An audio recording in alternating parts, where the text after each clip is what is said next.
everybody, Sean with the Good Dog, and a little training tip for you guys. So a lot of folks asking about why Cody isn't neutered, and lots of conversation about changing his behavior. Would it be beneficial to change his behavior by neutering him? Or it would be implying like that they know that it's concrete, that removing his testicles would make him a safer dog, less likely to be engaging in behavior like he's engaging in. So first of all, this is not going to be a conversation about the physiological benefits or lack thereof of neutering or altering a dog.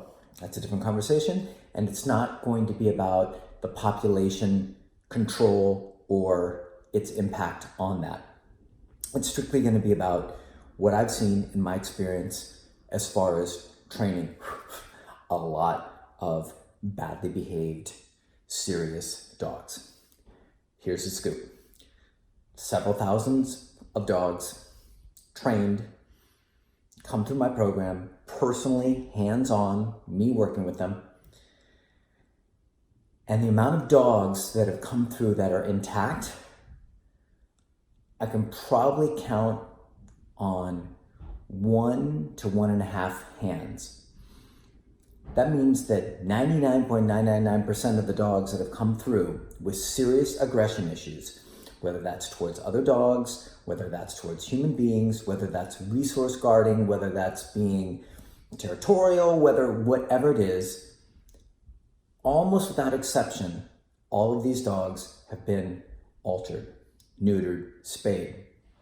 So that begs the question that if altering a dog was going to change the behavior, why have I seen almost exclusively every dog that has come through with behavior issues already altered?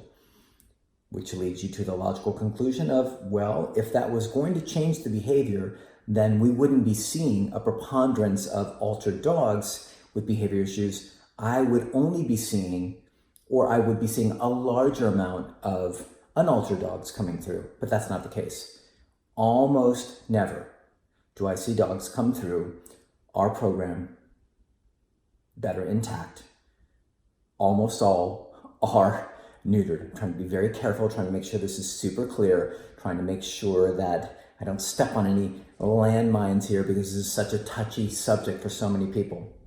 Some ask, have I had any experience with having dogs with behavior issues that are intact, altered, and were there any beneficial effects?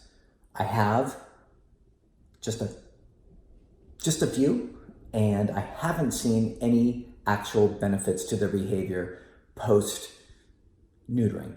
They were both males. And so it's a small sample, but it is a sample nonetheless, and I didn't see any changes in their behavior.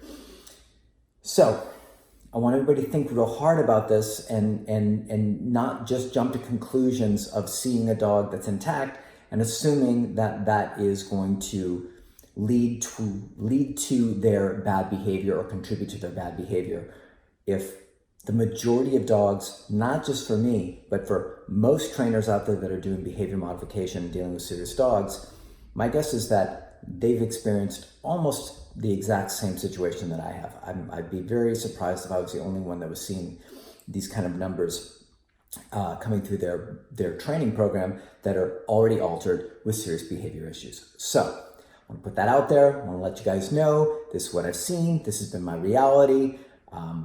If you have some other reality that you'd like to share, feel free. But I have not seen a pattern of unaltered dogs with more serious or consistently serious or problematic behavior. In fact, what I've seen are altered dogs over and over and over again coming through our program with serious issues. So that leads one to believe that that is not the cause. It is behaviors that are allowed to happen. It is lack of leadership, lack of structure, lack of accountability, lack of all of the normal things, along with genetics, poor breeding, poor early experiences, things such as that. So I'm gonna leave it at that, let you guys think about it. I'm sure this will ignite a firestorm of fiery responses. That's fine. But I wanted to share with you guys what I've seen. Hope that helps. and talk soon.